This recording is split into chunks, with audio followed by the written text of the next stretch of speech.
So Jake Paul just got annihilated by Anthony Joshua, and we got to talk about it. And by the way, welcome back to the Tommy Boxing channel. If you haven't yet, hit that subscribe button. Really supports me. The lead up to the fight, people had opinions. Obviously, Jake Paul is a spectacle in himself, and especially this fight is a huge spectacle. Really David versus Goliath situation here. And there was people who viewed it as Jake might have a puncher's chance. Others viewed it as scripted, which is ridiculous. People who follow boxing and kind of know what was going to happen, Anthony Joshua was going to get him out of there. How I viewed this fight was like that. And I know I predicted it was going to be round 3 or 4. It got to round 6. Regardless, this fight was going to be a ticking time bomb until AJ landed that right hand. We were all waiting for it. All we had to wait was for AJ to time it right, and then it was lights out. People who were expecting Jake to stand there and go like, yeah, I'm going to go toe-to-toe with AJ. That's the dumbest thing I've ever heard. Jake was never going to do that. What we saw is what I was expecting. So I guess I was never disappointed with this fight. I was entertained. I was entertained with it. I was just counting down the minutes until AJ was going to land it on him. Jake did what he was supposed to do. Just ride it to the decision. Just score points, jab, move, lateral movement, just keep moving, get a couple points, and if you see an opportunity, maybe go for the power shot, which he did. There were some times where AJ cornered him, instead of shelling up, he was like, F it, and just threw. So I was like, fair enough to Jake that he had the balls to do that. That's some big kahutos. Joshua looked very rusty. You could tell he was out for 15 months, and plus with that surgery, he just looked like the rust really compiled on him, and I know he switched teams. He's with Team Usyk now. Granted, he said it's been a couple months, so what we saw is good for the 2 months he's been with Team Usyk. You can see the improvements already. His defense especially looked a lot better.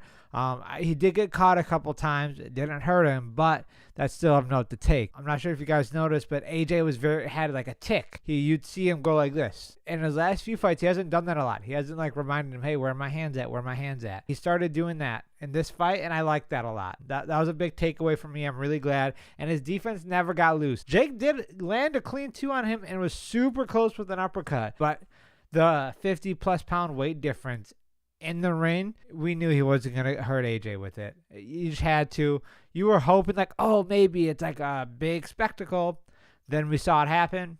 Yeah, no, it didn't hurt AJ at all. And with Jake, the biggest thing I took away from him is his heart and his determination to get to the final bell. He kept going because it wasn't just one knockdown and that was it. He got up 3 times, and on that 4th one, he just couldn't. He got hit with some hard shots. You saw his legs go, and AJ's pressure sucked the soul out of Jake, and that was insane to see. I'm not gonna lie, that was insane to see Jake in that position because he's not used to that, but it was what it was expected from AJ. Do you get what I mean? Like it's this weird dynamic. We watch the same fight, but you have to look at it from 2 different angles. Like we expect this from AJ and we expect this from Jake. He lasted 6 rounds. I know people are like, oh, you're a Jake Glazer. I'm not. It's facts. He survived. I'm not saying he was going balls to the walls, throwing punches back and forth. It was competitive. No, Jake hopped on his bike and just hit it. He hit the Devin Haney. I'm going to keep saying this. If you expected anything more from Jake than jabbing and moving, what are you doing? What are you thinking?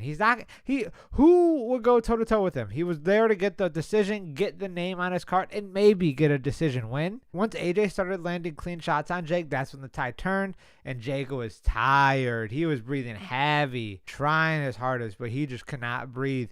AJ took all of that energy out of him. Like AJ said, he took the soul from Jake, and that's when that power shot landed. Jake had nothing left, and that meme that's going around, his scared face and AJ smiling. If I saw AJ smiling at me right before he was about to knock me out, I'd be like, God, I'm sorry. Oh my God, I can only imagine. And then his jaw's broken now. And again, don't call me a Jake Glazer. I'm just saying the same right hand we've seen land on other heavyweights have knocked them clean out. Jake got knocked down. He got hurt real bad, but he didn't go unconscious. So I'm just saying he's got a solid chin. He was shocked. Remember his face? He was like, oh, okay, that's what a power shot is.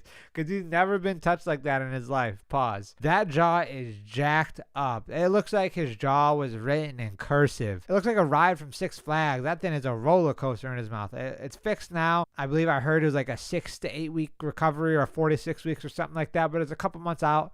But that's just prior to training. It's a very, very serious, like this is a make or break Jake Paul's boxing career. We saw with Fraser Clark.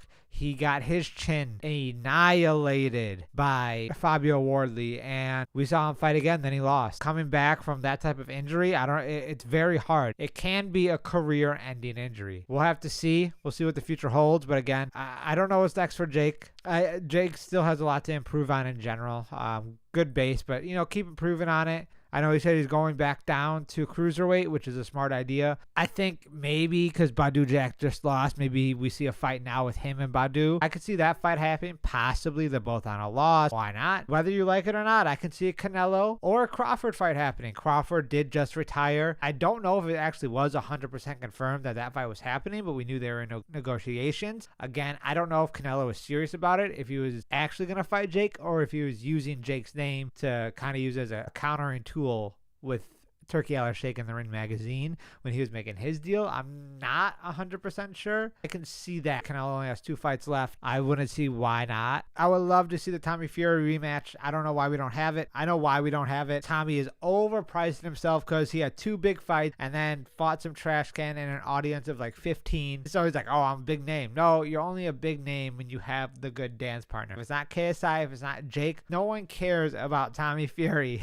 And maybe we finally get a KSI fight. Jake's got to recover from his injury. KSI still got to fix his hand. The recovery, I know Nikisa said Jake's not going to be back till the summer. So I can see that as a possibility. Maybe I'm just a hopeless romantic for that fight because that's been building for like half a decade, nearly a decade at this point, truth be told. So maybe that jaw is going to be the biggest factor of how far he wants to go. If he's going to still go pro boxing, or he's like, I got a few spectacle fights left. Let me just cash out. Even though he made like $90 million from this fight, he just wants to get as much as he can. Fair enough. Man's about his money. If all I had to do was get a broken jaw from AJ for 90 mil, I'll do it tenfold. I don't care. And then as for AJ, let's do one more fight. I don't know against who. Someone that's notable. Maybe the Dubois rematch. That'd be really fun to see. Kind of get back. I've been rooting for that one. I want the Dubois rematch because that is winnable.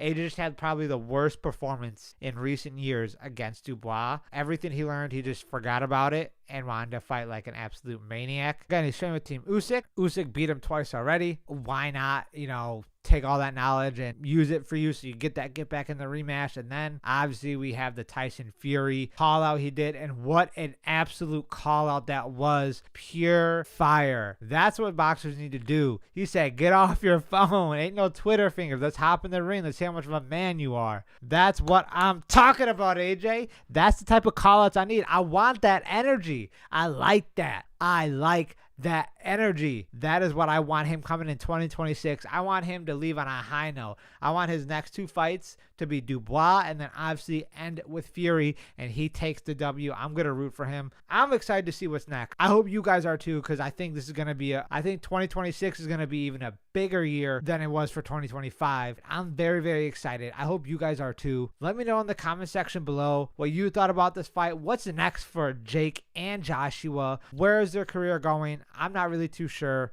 Let me know in the comments. Go ahead, leave a like, subscribe, all that good stuff, and I'll see you in the next one.